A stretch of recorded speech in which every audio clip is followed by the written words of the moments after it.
Today I wanted to talk about how to build a magic deck. I know that seems kind of basic. I'm sure a lot of you already know how to build a deck, but unfortunately I also see a lot of people that don't know how to build a deck. That's because net decking has become so prevalent. People just want to copy whatever won the most recent event and try to play that, thinking that that might be the best combination of cards because, of course, it won an event. And it did, and I'm sure it's a good deck. But part of the enjoyment of Magic is the creation of assembling your own pile of cards. It's like a puzzle. You figure out how all these pieces fit together and how they work, and you tune it so that it works really well and does the thing that you're trying to do. And you can try to do different things. You can have different goals when you build a deck. I mean, obviously you're trying to win. I mean, normally that's kind of the goal of the game, is to win. But there's different ways you can win. You can get your opponent's life down to 0. You can run them out of cards. You can accumulate 10 poison counters. Various things. There's some different win conditions. There's some cards that say you win the game if this happens. I think Door to Nothingness is one of those cards. So there's different ways you can win the game, and so there's a lot of different strategies that you can try. Even getting their life down to 0, there's different strategies for doing that. You can build a control deck. You can build a tempo deck. You can try to destroy their resources. You can build an aggro deck and just go straight forward as fast as you can. You could build a deck with no creatures at all. There's so many possibilities, and it's fun to explore them. Some are better than others, and some are better than others in certain situations and not in other situations. That's all about game balance. So today I wanted to explore some tips on how to build a deck, just basic stuff, because I've just ran into so many people that say they don't know how to build a deck. They just copy whatever they find on the internet. Or maybe they find something on the internet and they don't have all the cards, and they're not sure how to modify it for the cards they have. They don't know what to do with their mana base, their lands and stuff. So I'm hoping that this might help some people out there learn how to build a deck. Enjoy creating, because creating is really part of the fun of the game. You get to be the game designer. You get to figure out what you want to play and how you want to play it. So first, some basics here. So, really basics. A constructed deck is 60 cards. You can have more cards if you want. You cannot have less cards. There's a few formats that allow 40 card deck sizes. When the game was first released in 1993, 40 cards was the deck size. So there's some formats out there like Alpha 40 or Revised 40 that allow 40 card decks, some specific formats. And that's also why draft formats usually have 40 card decks. It heralds back to the early days when 40 card decks were a thing. So if you're drafting or cube drafting or booster drafting, either way, there's a lot of different ways to draft. Usually 40 card decks is what you're building out of your limited card pool. That's why it's called limited. If you're building out of whatever you can gather, that's called constructed, and that's a 60 card deck size generally. There's also something like Commander, which is 100 cards, one of each, or no more than one of each, except for basic lands. If you want to get really obscure, there's something like the 5-color format, which I think was 250 cards. But yeah, there's a lot of different formats, and this video isn't geared towards any particular format. I have an old school Magic playmat here that I got from Gen Con. But this isn't necessarily an old school video. Anyone can use this to build a Magic deck. So feel free to use your new cards or whatever, like the cards I'm going to show you. If you don't have them, that's fine. It's not about what these cards are. It's about the proportions of one card type to another card type, how many cards you have in the pile, things like that. So I'm going to go over some basics, and hopefully by the end of this, if you don't know how to build a deck, you'll at least have a clue. So, like I said, 60 cards. So this is a deck of 60 cards right here. It's sleeved. It's not a particularly good deck. I'm not here to show you a good deck. This isn't a deck tech video. This is just how to build a deck. So it's not about what I have. It's about the information I'm going to share. So 60 cards, and you can't have less, but you can have more. Do you want to have more? Probably not. You almost never want to have more than 60 cards because it's all about probability. That's super important. So what you need when you're building a deck of Magic is you have a goal that you're trying to accomplish. Maybe it's a particular combination of cards that you want to get out that wins the game, or something. But whatever it is you're trying to do with your deck, you want to be able to do it consistently. Because if you're going to win a tournament, you can't just win one game. You have to be able to win several games. So consistency is really important for a good deck. So in order for a deck to be consistent, what you want to do is increase your chances of drawing the cards that you really, really need. And that means you don't include a bunch of cards that you don't need. And that's why you try to have the least number of cards possible. Now let's say there's a card in here that you really need. It doesn't matter what it is, it's in here. One card, and you need it, and you have a 60 card deck. So you have a 1 in 60 chance of getting that. I mean, actually, you're going to draw 7 cards on your first turn, so you've 7 in 60 chance, right? So you got 7 chances out of 60 cards that you're going to draw this in your opening hand. And every turn after that, you have another chance because you're going to draw a card every turn. Okay, how can you increase your chances of getting that card? If you add more cards to your deck, like let's say you have 61 cards, now it's harder to get that card. Even though you're still drawing a card every turn, you still get 7 cards, your chances went from 1 in 60 to 1 in 61. Or let's say it was 1 in 65 or 1 in 70. The more cards you add to the deck, the harder it is for you to draw what it is that you need. The other way to make sure that you get what you need is to increase the number of copies that you have in your deck. So let's say instead of 1, you put in 4 of them in here. All right, now you're 4 times as likely to get the card that you need. That's wonderful. So that's kind of the gist of it. Probability, consistency, that's what this is all about. So this is 60 cards. You'll notice that almost all constructed decks are 60 cards, and that's why. Because more cards makes you less likely to draw what you need, and that's bad. On rare occasions, you might have to put 61 cards in if there's something that you just can't bring yourself to cut out, but you don't want to be going up into like 65 or 70. That's just a little ridiculous. If you're doing that, you need to reevaluate your deck plan, and you're probably trying to do too many things. You need to get more focused. Okay, so 60 cards. That's what we're going to work with, 60 cards. You need lands or some kind of mana sources in order to play your cards. So how many lands do you need? How many mana sources do you need?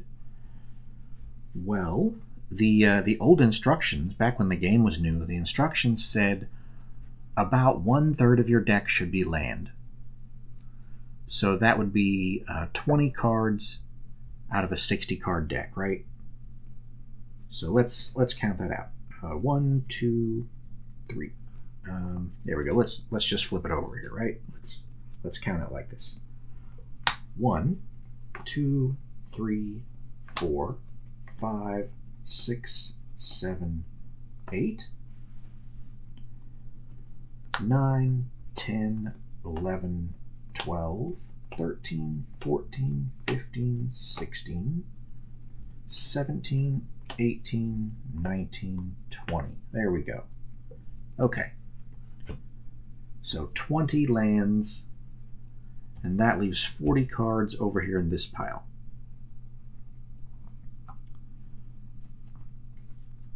So that is 1/3 of the deck is lands. All right, that's what the instructions said to do. A lot of people played like that back then, and it didn't work great. Like, it's okay, you can play, but the problem was that it's not consistent enough. Let me show you why. So, obviously you're going to shuffle, and you don't know how many cards you're going to get of lands or of not lands. But, you know, in a perfect world, if 1/3 of your deck is lands, you're going to get a land for every 2 other cards, right? That's just kind of the way it averages out. Even though, you know, it's not going to be exactly that because you shuffled. So let's look at an opening hand. Let's say you got 2 cards and land, and 2 cards and land, and there's your 7 cards, right? 7 cards in your opening hand. Okay, so what are you going to do here? It's your turn. You're going first. You're going to play a land, and you're going to play one of your other cards, right? That's what you're going to try to do. Hopefully you have something you can play. Don't forget you get to draw a card, right? Yeah, we're new at this. So you draw a card, you play a land, you play another card, and you know your opponent goes turn 2. You draw. Let's see. Draw a card. You get a land. So you play a land, and you play another card. This one costs 2 mana, so now your hand looks like this. And then your opponent goes, it's your turn again. You draw a card, and then you play a land, and you play another card. Now you've got 3 lands, and that's doing pretty good. Okay, turn 4, you draw another card, you don't have land, and that's a problem. Yeah, that's a problem. Sure, you've got 3 mana, but if you have the ability to continue playing up to 4 mana, or maybe even 5 if you're lucky, then you can get those higher casting cost spells out that are more effective. So basically what happens is if you don't have that 4th mana, then you're stuck with 3 mana. It's like you're playing turn 3 again. And your opponent, meanwhile, has played their 4th land, and they're going on to cast higher casting cost stuff. So they sort of outpace you there. And when you don't have enough land in your deck, you end up not being able to play your lands consistently. You miss land drops, and that's not good. You need to be able to play a land every turn, in the first 3 turns especially. Beyond that is okay. After the fifth or sixth turn. 6 is probably a bit much, to be honest. 5th turn, you probably don't need more lands than that. Depends on how your deck is built, you know, what you're trying to do, but it's super important early game to get those land drops. Some games don't last very many turns. So if you're not getting your 3rd land until your 5th turn, that's not cool. So, in short, 20 lands was not enough. You needed more lands. I figured that out, and it really helped me a lot to figure that out when I was playing the game back in the early days. So, what did I do about it? Well, I knew that 20 lands wasn't enough. That's 1/3. So I looked at the fractions there, and I said, all right, I should try something else. I know I don't have enough. I need more. Let's move up a step. What's the next step? I didn't look at it as 20 lands and then try 21 and see if that was better. I was like, I tried it with ratios. So 1/3 was not enough. I looked at 2/3. That's ridiculous. Don't do that. That's way too much land. Okay, so if that didn't work, then what about 1/3 is the same as 2/6? What if I had 3/6? That's in between 2/6 and 4/6. Is that enough land?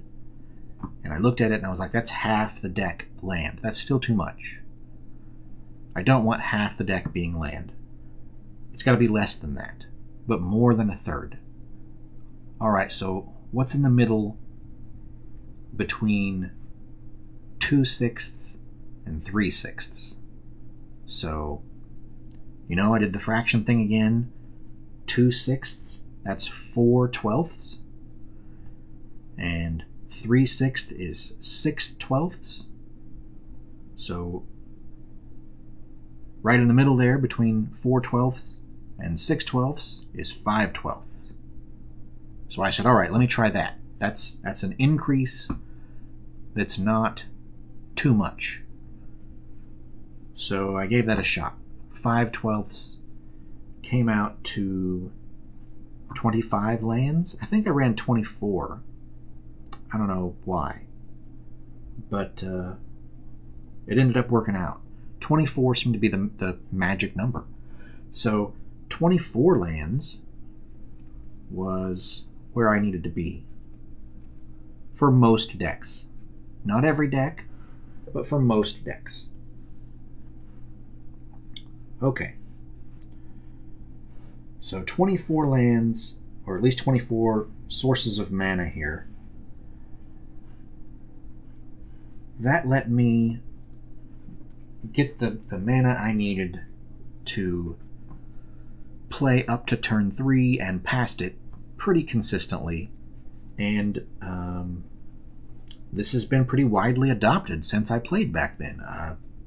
I'm not the only person who figured this out. I'm not sure who else figured it out, but since then, it's become pretty standard to have 24 lands.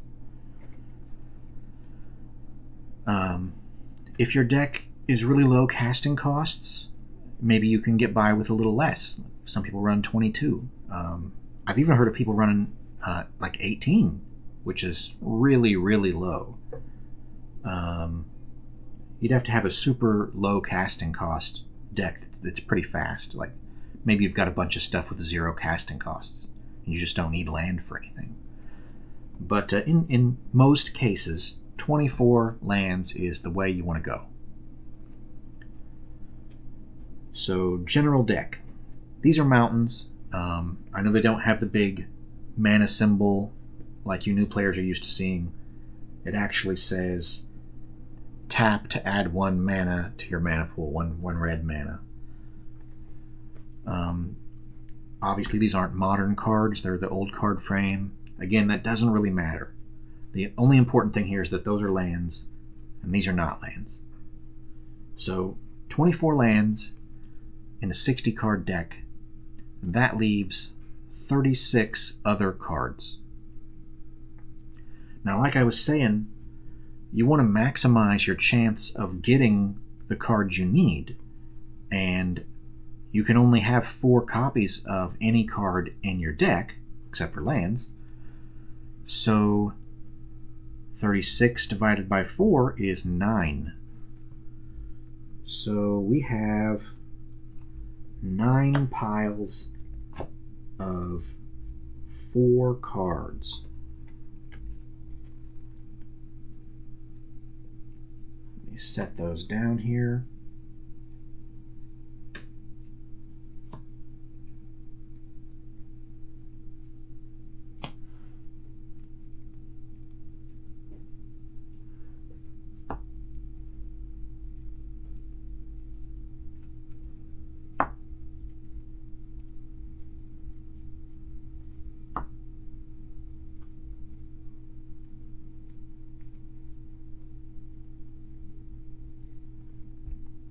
Did I count wrong?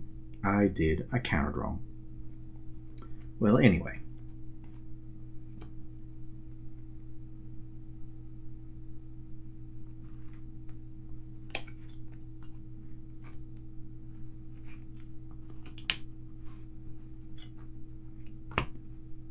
It's okay, I know how to count to 4.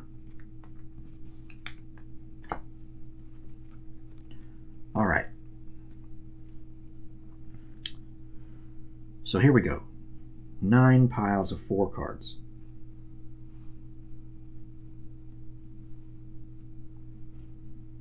So this is the way I would think of deck construction back when I was building a deck.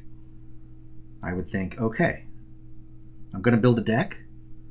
I know I need 24 lands, and I need 9 other cards, 4 copies of each. That's just to get started. It's a rough idea. Like, what am I trying to do here? And whatever my important cards were that I was trying to do, I would put in 4 of each. It was usually, 2 or 3 cards.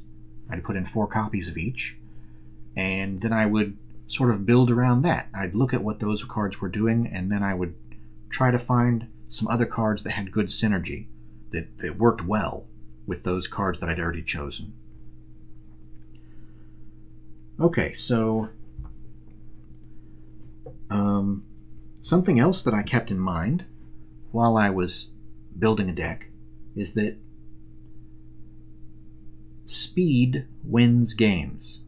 So you want probability on your side. That's why you have a 60 card deck. The smallest size deck you can get increases your probability.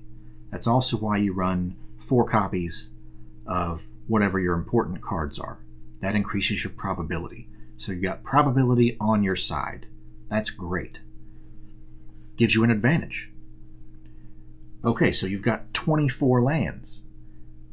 So now you can consistently do your land drops. That's good.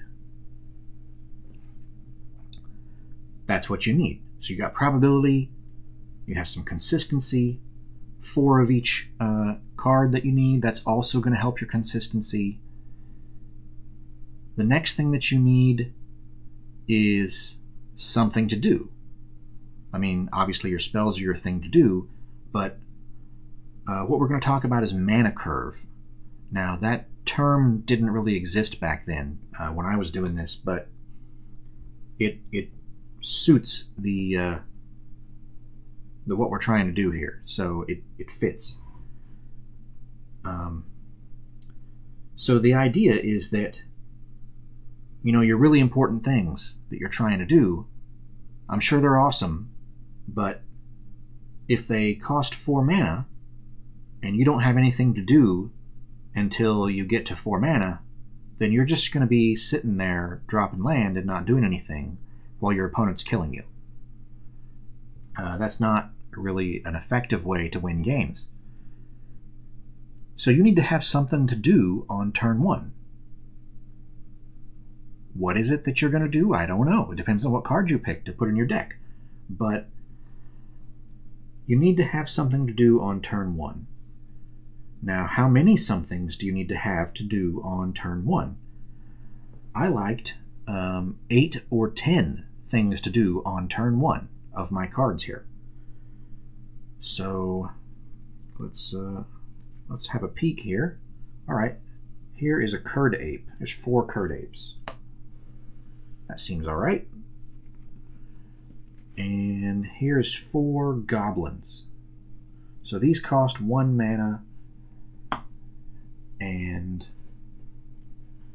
those are things I can play on turn 1. So if I only put 4 of them in my deck, then there's a pretty small chance that I'm going to draw one in my opening hand. I mean, it could happen. Like, it might happen like half the time.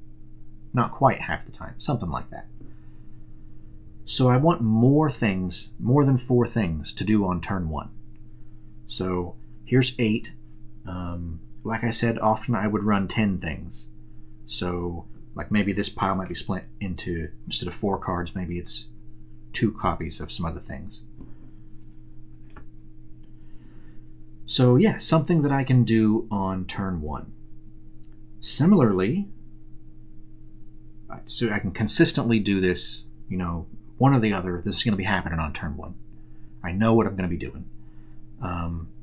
Similarly, turn 2, same thing. I need to be able to consistently play something on turn 2. So something that costs 2 mana. Here we go. Here's some Bloodlusts. And here is some Giant Strengths. So I included 8 things to do on turn 2 because turn 2 is really important. Turn 1 is really important. Turn 2 is really important. You can be pretty sure that the game is going to last until turn 2. It's probably going to last until turn 3. It's probably going to last longer than that even, but not always. Sometimes your opponent has a really fast deck, or you have a really fast deck, and the game is over turn 4 or 5, maybe turn 3, depends on what format you're playing. So turn 1 and turn 2 are super important. You need to make sure your deck has things to do on turn 1 and on turn 2. Now on turn 3, you're a little more flexible. On turn 3, you could play maybe 2 things. You want to play one of your 2-cost things and one of your 1-cost things on turn 3, or you could go on to play something that actually costs 3. So here we've got something that costs 3 mana. I got the cards mixed up. Let's see here.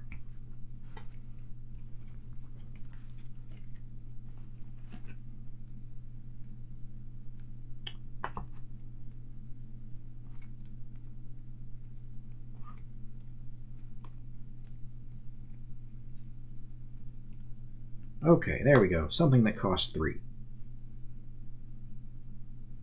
That is Ball Lightning. So that costs 3. That's something you can play on turn 3. And, you know, for your other cards in your deck, you're a little more flexible.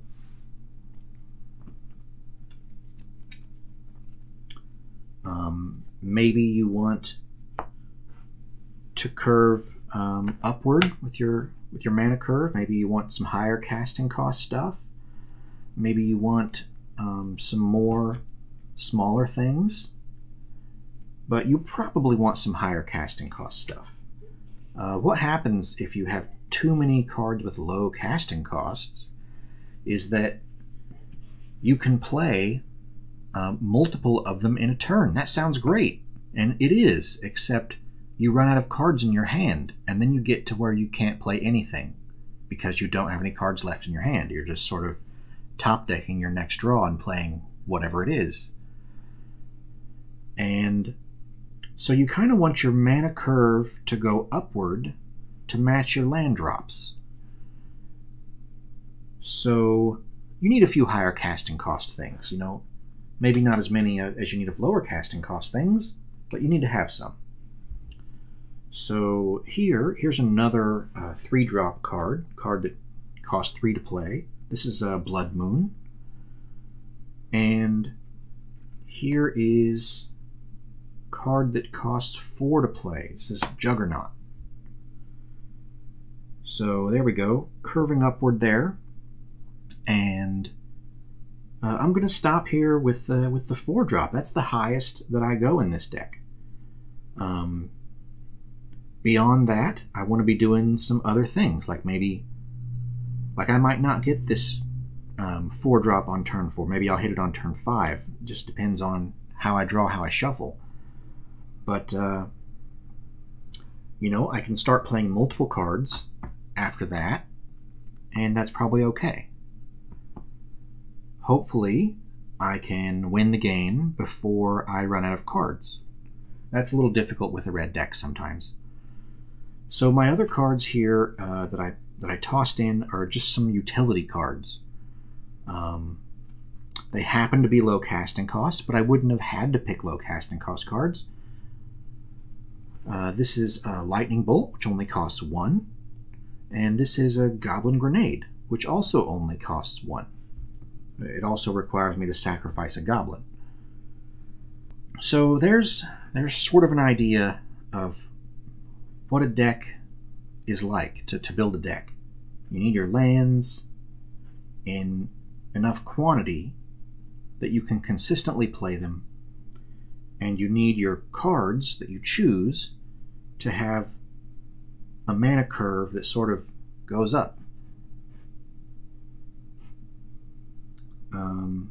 Depending on how you look at it, you might think of your mana curve as going down, like you have the most quantity of low-cost cards and the least quantity of high-cost cards. So you could think of that as going down, or you can think of it as going up because the cost goes up. Like, however you want to think about it, it's definitely a curve.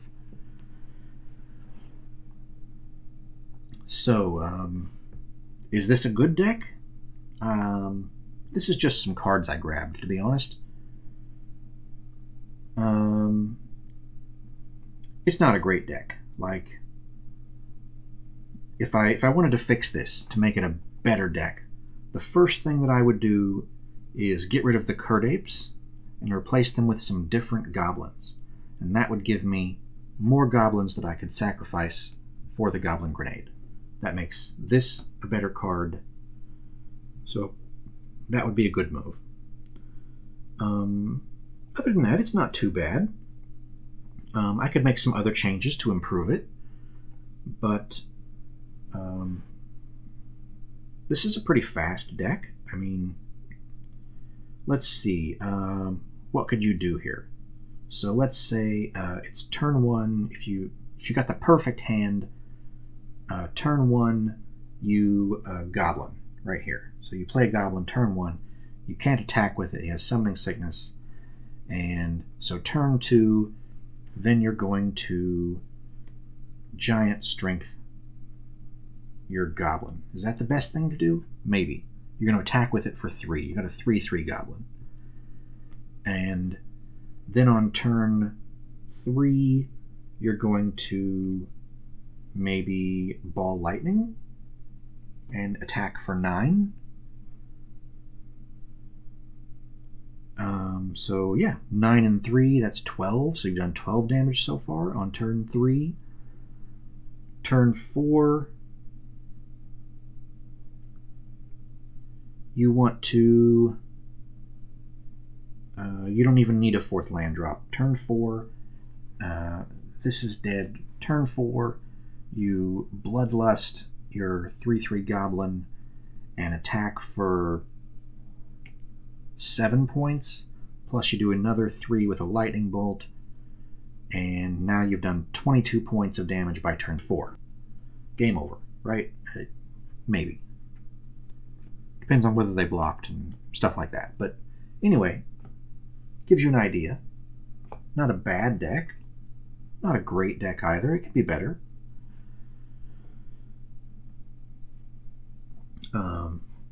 Bloodlust and Trample is kind of neat.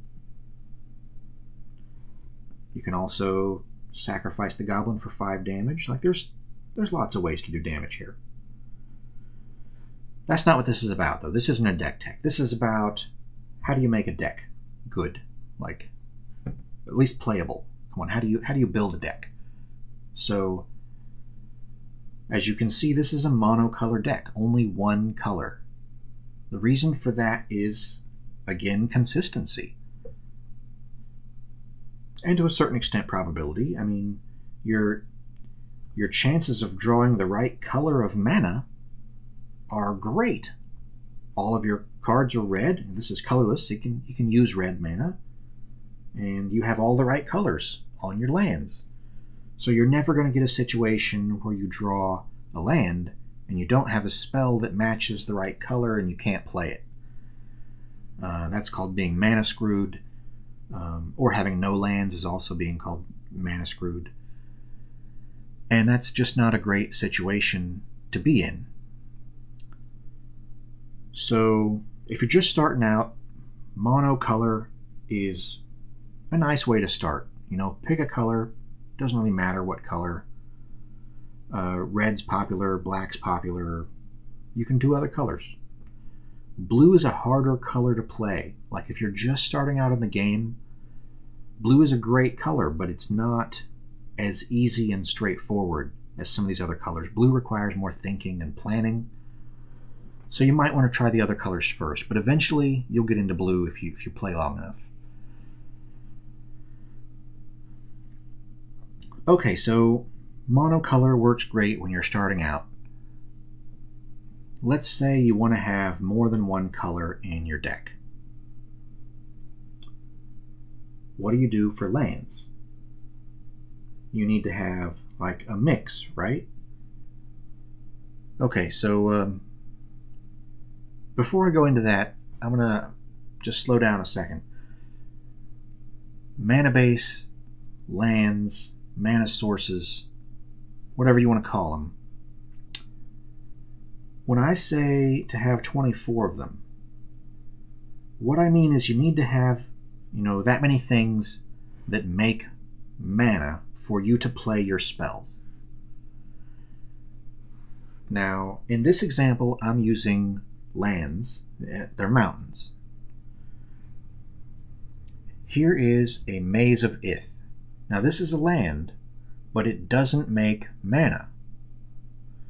So if I wanted to put this in this deck, even though it's a land, I'm not going to count it towards my 24 mana sources because it doesn't help me to play these other cards. It's a good card. Might even be worth having in this deck. But it's not a mana source. And so I wouldn't count it towards those 24. It's an important note. There's other lands that don't make mana. So just because you have 24 lands doesn't mean you have enough mana to cast your spells. Alright, what other things might I consider mana sources that I might use instead of lands? So let's look at this. Alright, Dark Ritual. I mean, obviously I'm not going to use Dark Ritual in a red deck. The Dark Ritual is a black card. But that is a source of mana. So if I'm counting that I want 24 cards in my deck that make mana for me to play other cards, then I might play it like this: 20 lands and 4 Dark Rituals. That's also enough mana to play my stuff. And Dark Ritual could even speed up my deck a little bit. Gives me 3 black mana for a cost of 1. So, that's an option. What else could I consider? Here's Birds of Paradise. So if I was playing green, then I could totally consider Birds of Paradise. And again, instead of 24 lands, I could be playing 20 lands and 4 Birds of Paradise. The intent is to use these to produce mana to cast my other spells. Similarly, there's Wild Growth or Llanowar elves. There's a variety of elves that make mana. Green is well known for having cards that make mana. So if it has a low casting cost, and you can play it, and it makes mana, you can put it in here. Now, you wouldn't want to swap out all of your lands for cards that cost 1 and make mana because you wouldn't be able to play them, but you can swap some of them out. What else would be a good candidate for stuff like that? Here is Elvish Spirit Guide.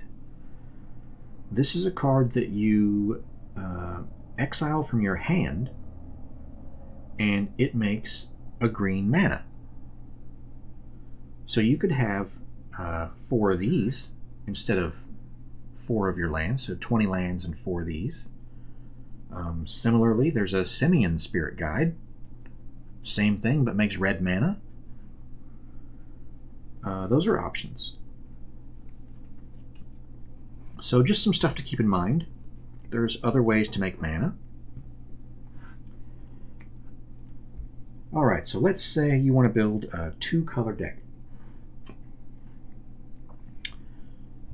2 colors. What's your other color going to be? I'm going to use green in this example. Green seems alright. Okay, so we talked about Birds of Paradise. Let's play some Birds of Paradise. Do we want to do that?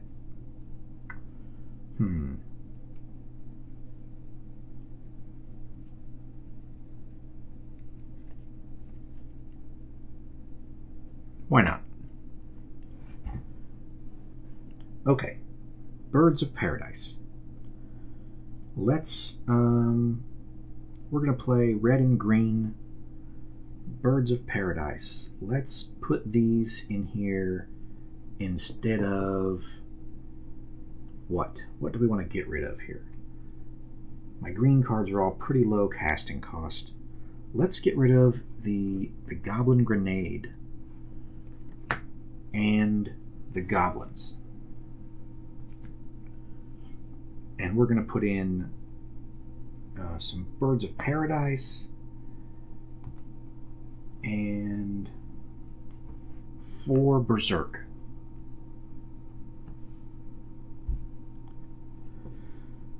What else do we want to get rid of here? Let's get rid of the Ball Lightning, because that takes 3 red, and if we're going to have a 2-color deck, it's going to be hard to get 3 red.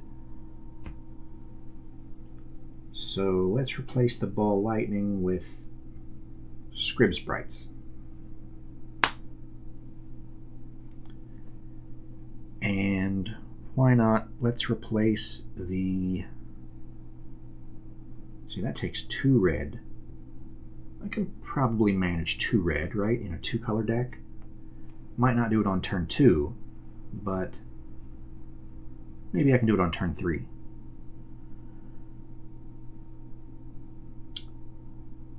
Giant Growth. Let's replace the... What do we want to replace? Ah, heck. Let's replace the Giant Strengths. Why not? They take 2 red, and I might not be able to have 2 red, so... Okay. So, have a look at that here. Let's organize our colors a little better.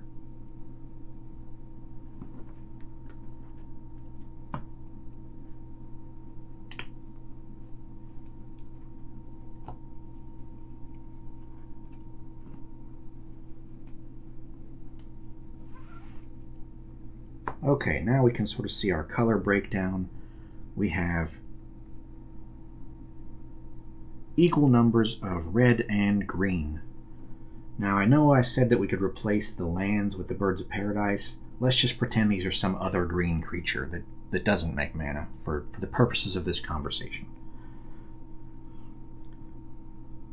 So, half green, half red, and the remaining cards are colorless. They work with either color. How many mana do I need here? Okay, so I had 24. Half and half, I need 12 of each. So do I have that here? 1, 2, 3, 4, 5, 6, 7, 8, 9, 10, 11, 12. I do. It's like I planned this. Alright, so let's get rid of those lands, and let's get rid of half of those.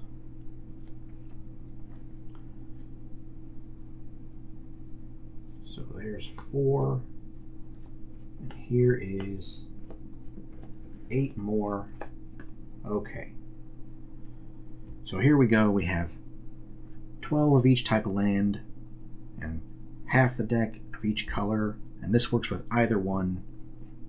I mean, that seems pretty obvious, right? Makes sense.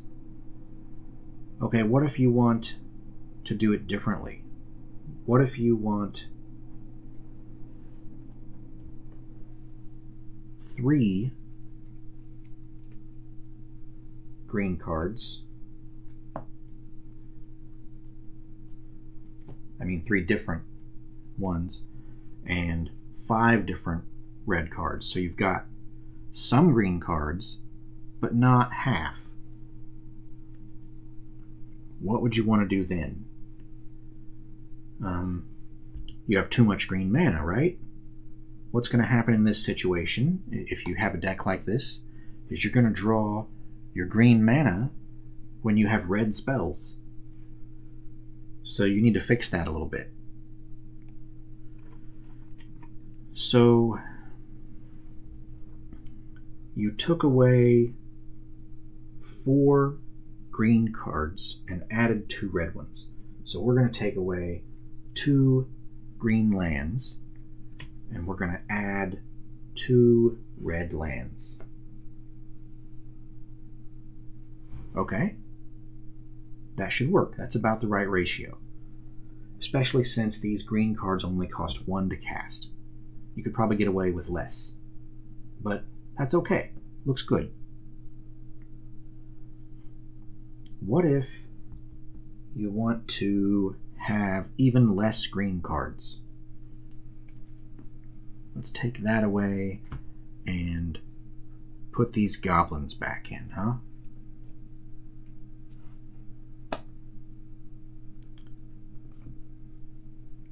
Try to keep my colors organized here. Okay, so you have 8 green cards.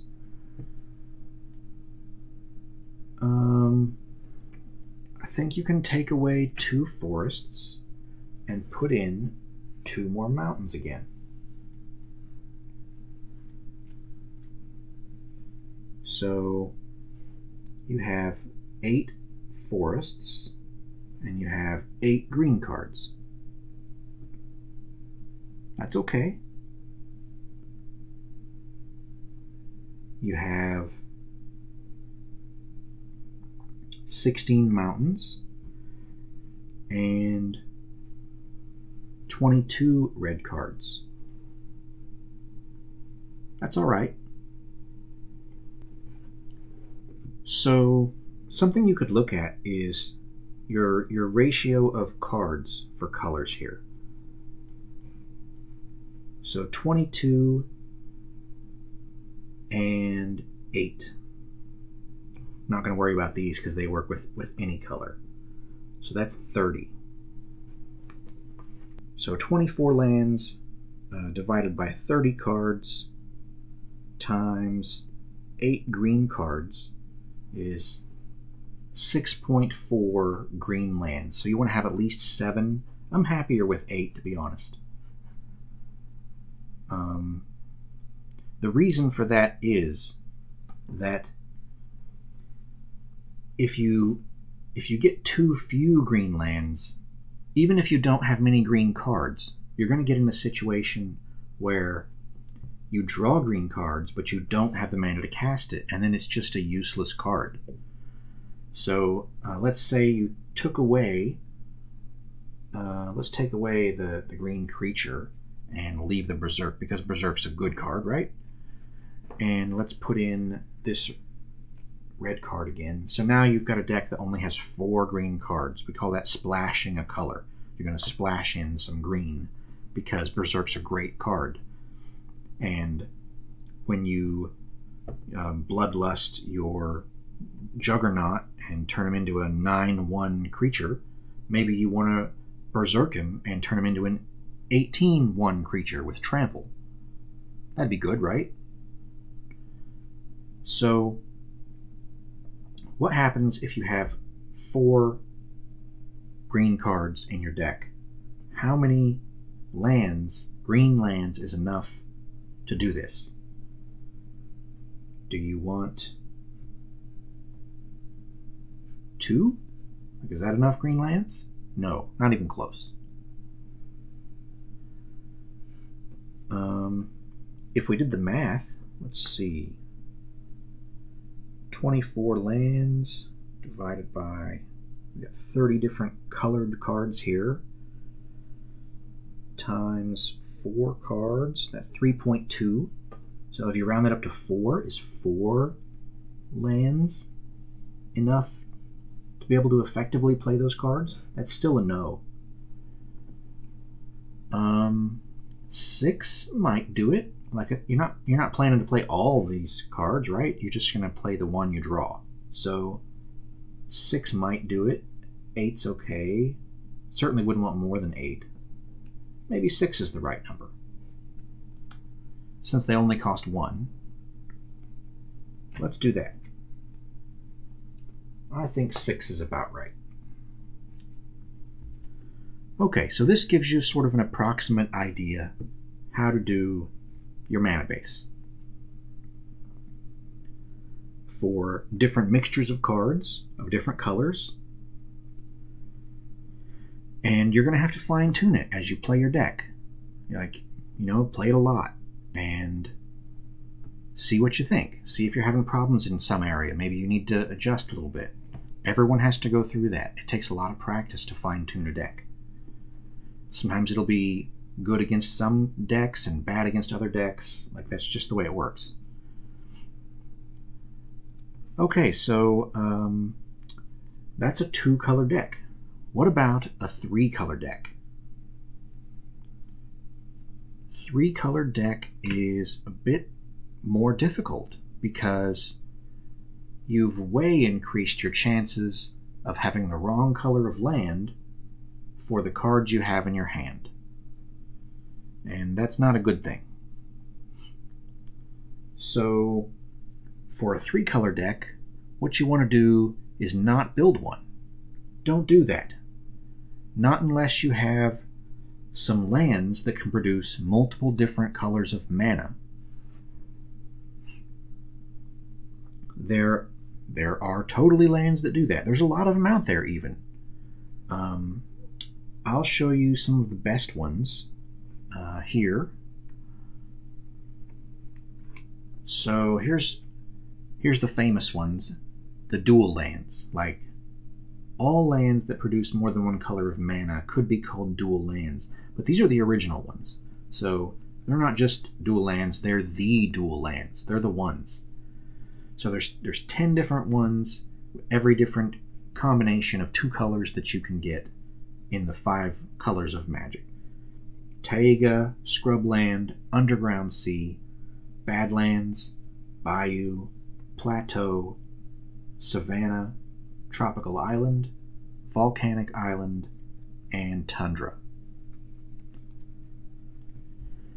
They're pretty expensive because limited print run and they're really old. But they are excellent cards.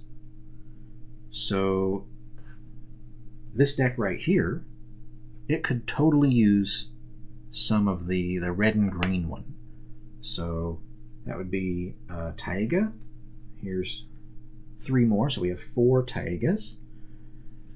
And we're going to replace, you know what, we're going to replace all of the 4 forests. There we go. Because we hardly have any green cards here. And so we're going to replace 4 forests. Is that the right thing to do? Nah, that's dumb. Let's not do that. Okay. What we want to do is replace 4 mountains. Yeah, that's the way to go. Because these are still mountains. So it didn't hurt our mountains at all. But it way helps our chances of getting green mana. Because now we have 4 more forests than we had before, without losing our ability to cast red spells. That's the way to go. If your deck was closer to half and half, you could take 2 forests and 2 mountains. Just work with it, think it through. What is the best way to consistently get what you need? And with practice, you'll understand probability and being able to get what you need. Probability is super important in the game of Magic. So what else do we have for dual lands?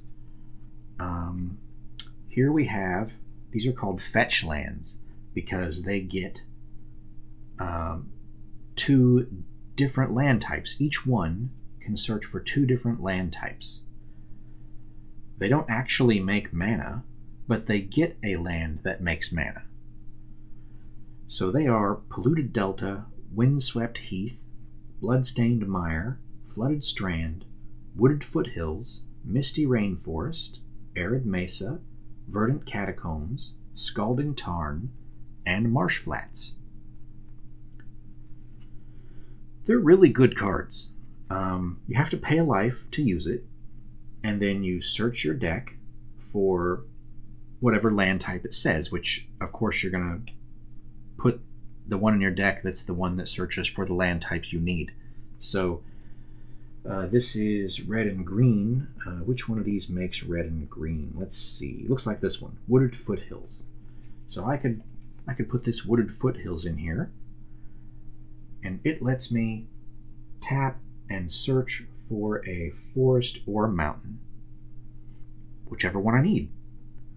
It's not as good as having the Taiga, because you have to pay a life to use this, and it doesn't make mana right away, whereas that makes mana right away. But it will search for a Taiga. It'll get a Taiga if you want, because the Taiga counts as a forest and a mountain. Pretty cool. Most dual lands don't count as the basic land type, but the original dual lands do. One of the really cool things about fetch lands, a lot of people don't really think about this, but the fetch land is one of your 60 cards in your deck. And when you put it into play and you use it, even though you have to pay a life to use it, you get to take one of the lands, one of the other cards in your deck, out of your deck and put it into play. And your deck, your library, is now smaller than it was by 1 card.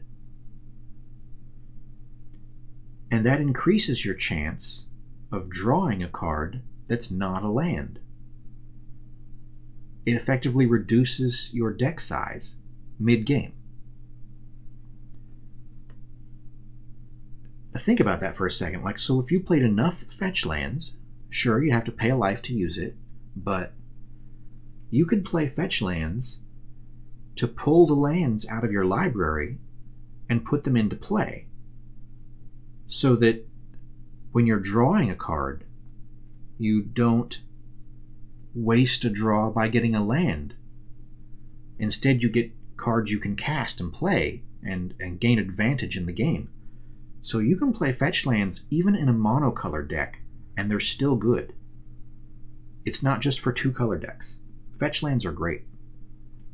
If this were an all-red deck like when we started, you could play 4 Wooded Foothills, and there's probably another one here, 4 Bloodstained Mires.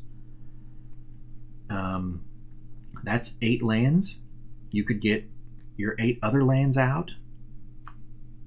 I mean, you'd lose a lot of life for that, but you wouldn't really use all 8 of them in one game. But the point is, you'd be drawing good cards, which you could use to win the game, at the cost of 1 life. It's probably worth it. It's a good deal.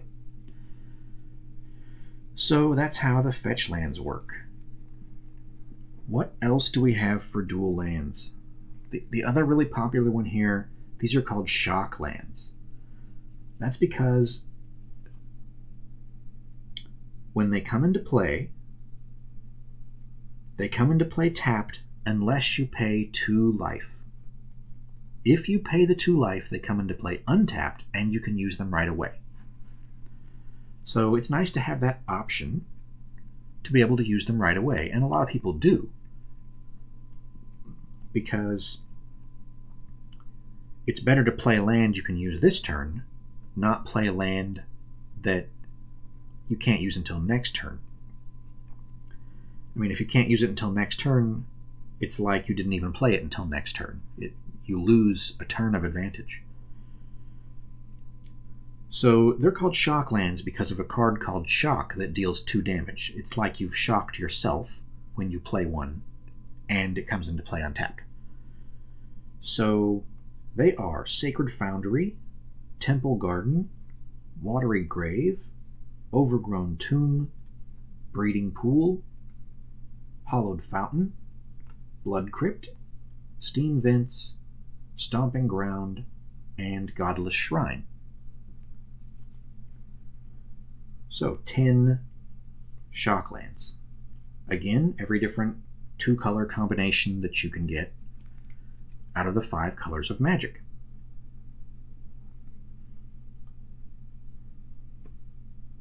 Something else worthy of mentioning here. This is a City of Brass. This makes any color of mana. So any of the 5, that'll do it. You have to take a damage whenever you use it, so you need to be a little bit careful, but it's handy if you're having a deck that's more than 2 colors that you're not really sure what color you're going to need when you draw it.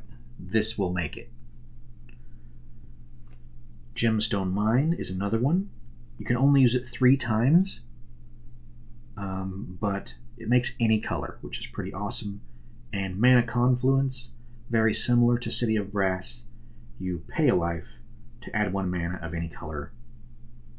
So that's a subtle difference there. You have to pay a life when you use this one, and the City of Brass, you take a damage when it becomes tapped. That's whether you use it or not. Subtle difference, but it is a difference. But yeah, they both make, all these make 5 colors of mana. So, if you're going to build a deck that has more than 2 colors, you really need to be having some of these lands that make more than 1 color. I like to play a 5-color commander deck, and for that, for my mana base, I like to use 1 of each original dual land, and 1 of each fetch land, and 5 of the shock lands, and I think I use 1 of each of these 5-color lands also, and a few other things, but that's like 28 of my land slots, which is most of the lands you need for a commander deck. Yeah, so for 5 color, that's a great mana base. I can fetch anything and get the colors I need. One more cool thing about the shock lands is that they do count as the basic land types, unlike most other printed dual lands that aren't as good. So you can fetch these also. That's pretty cool. Okay, so that was a lot of info about dual lands. Important stuff if you're going to build 3-color decks, 4-color decks, 5-color decks, getting crazy. What else is good for deck building? Other stuff to keep in mind here. Okay, let's talk about fast mana. Black Lotus. So Black Lotus is a card that you could include in your deck instead of a basic land. If Black Lotus is legal in the format you're playing, and it is not legal in most formats. You've probably heard of this card. It's famous because it's powerful. It's not allowed in most formats. So you can play this in Vintage and in Old School. That's probably about it, huh? Alpha 40? So, anyway, if you can play a Black Lotus, it should totally count as one of your mana base cards. Here's some other cards that you could play instead of having lands. You could play Monk's Pearl, Mox Sapphire, Mox Jet, Mox Ruby, Mox Emerald, Soul Ring, Lotus Petal, and Mana Vault. So all of those cards are cards that are pretty much exclusively intended to provide mana for the deck. I would count them as part of the 24 card mana base. Again, most formats don't allow all of these cards, but you can see Soul Ring in a lot of decks these days. It's allowed in Commander. And Lotus Petal is a pretty awesome card also, and Mana Vault is allowed in a lot of places, I think. That's probably something else I should mention is the banned and restricted list. So depending on which format you're playing, certain cards are banned. That means you can't play them. These powerful cards here are banned in most formats. They're allowed in Vintage and Old School, Alpha 40, but they're banned in most other formats. So restricted means that you can only play one instead of 4 copies. Not many formats have restricted cards. Vintage and Old School might be it. I suppose Alpha 40 probably does. Revised 40 has sort of a restriction. They have deck building restrictions. Yeah, I'm not super familiar with that, but you could look it up if you want to play. So these cards are restricted, meaning you can only have 1 copy and not 4 of them.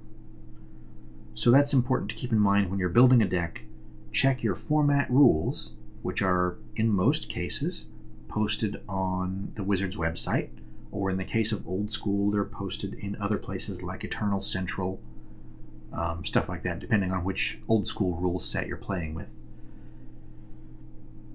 So yeah, when you're building your deck, keep in mind banned and restricted cards. Make sure that you don't have more cards than you're allowed to have of any particular type.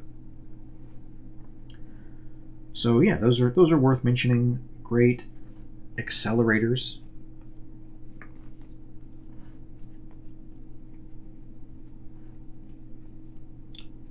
So this is a black and green deck.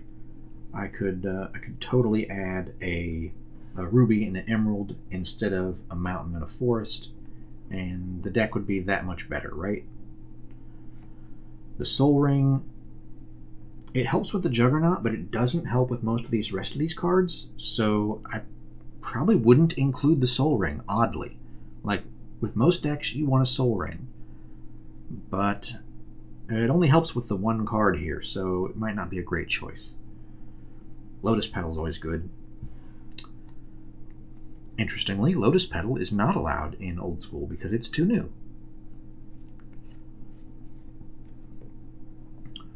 Alright, what else should I mention for deck building? Let's see. Okay, the next thing I think I should probably mention for deck building is Tutors. A tutor is a card that lets you search your library for another card, kind of like the fetch lands. The fetch lands, they don't have tutor in the name, but they do search for a card. They kind of do that. So here's some well-known tutors. They help you get the card that you need. It's almost like having an extra copy of that card, because when you draw the tutor, you can go get what you need. In some cases, it's even better because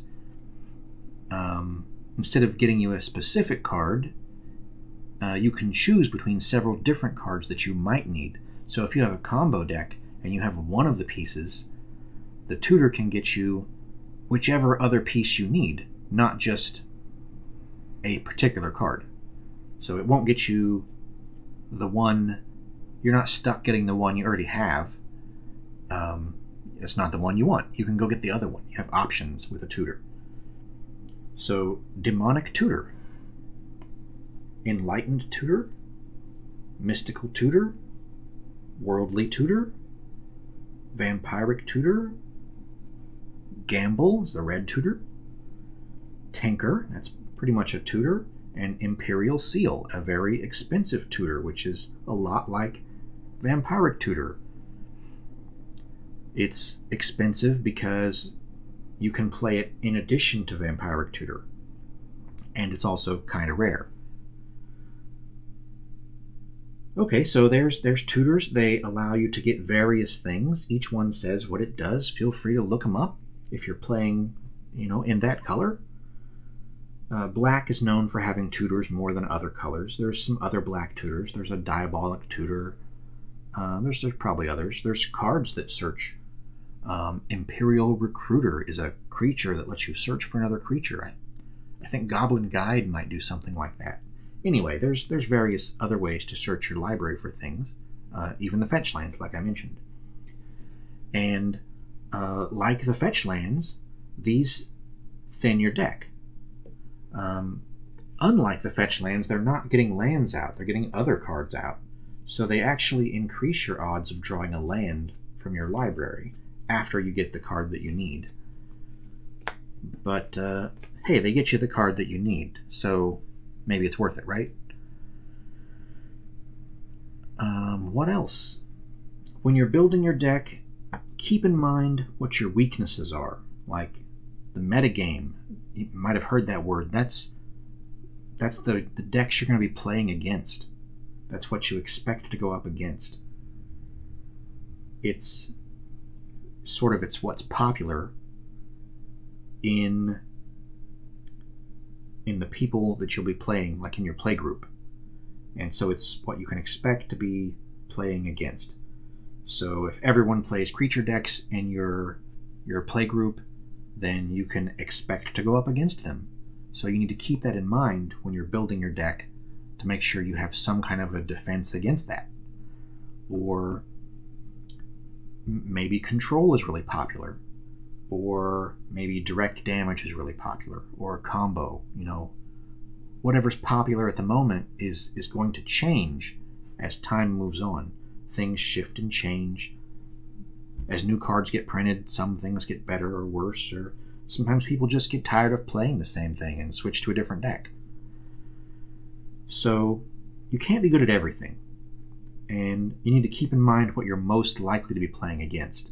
So try to put in cards that will help against things you're likely to encounter, and also try to keep in mind what cards would really be bad for your deck, and put in something that will stop that or slow it down, some kind of defense mechanism. And that's pretty much it. Let me take one more look at this pile of cards here and just be ridiculous. If I were going to improve this deck, what would I do? Do I want a Worldly Tutor or a Gamble in here? I might want a Gamble. I don't know. Nah, probably not. I don't think I need those. I would probably want a Wheel of Fortune, because I think I'm going to run out of cards really fast, and I'm going to want to refill my hand. And Fork is pretty good too. So, yeah. Curdape.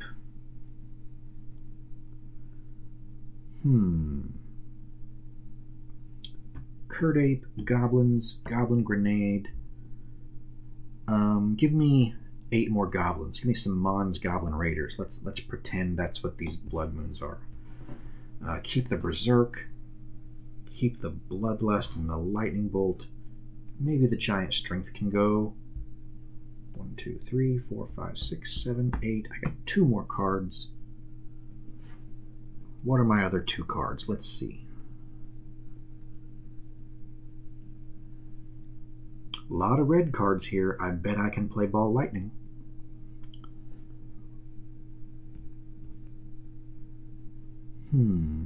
Ball Lightning or Giant Growth? What's a better way to go? Probably the Ball Lightning, because I'm so heavy on red. Sure. I mean, maybe there's some other better cards, but this is what I have in my hand right now. Let's play 2 Ball Lightnings and a Wheel of Fortune and a Fork. What am I going to fork? A Berserk and a Goblin Grenade? Maybe a Lightning Bolt? Maybe a Bloodlust. Sure, there's plenty of targets for fork. And these are goblins, so I can sacrifice them to my Goblin Grenade.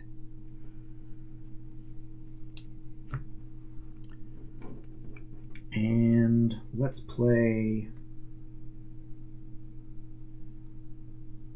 a Mox Ruby and a Mox Emerald and a Black Lotus. And can we play a Lotus Petal? Let's pretend this is old school and we can't play a Lotus Petal, huh? That's not a legal card in our format. So the Mox Emerald replaces a Forest.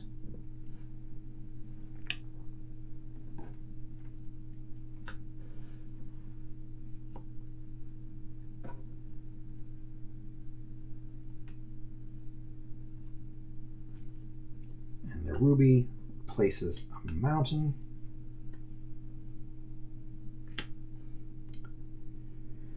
And the Black Lotus can replace another Mountain. Why not?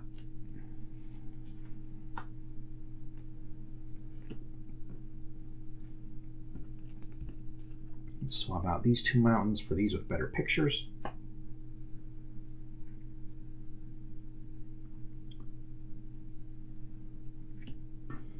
All right, what else can we do here? Do we want a City of Brass? Is that a good thing? Probably not. In a 2-color deck, I don't think it's worth taking the damage for a City of Brass, because that damage really adds up. And these other cards aren't legal, and the shock lands and the fetch lands aren't legal. So yeah, if this was an old school deck, there we go. There's a start for, you know, things you could do. You could play that in old school, right? Anyway, like I said, it's not about these cards. You can be playing modern cards, and all this stuff I said about land ratios and colors, it all still applies. Been that way since the beginning. You can build a deck and go out and have fun playing the game. Hopefully that helps. You can now build a deck from scratch. You can modify a deck that you found online to better fit the cards that you own. Yeah, build some decks. Try it out. Be creative. Learn the card interactions, like explore it for yourself. I guess that's about it. That's really what I wanted to do, was show you how to do land for building your own deck. So, tuning out. See you next time. Bye.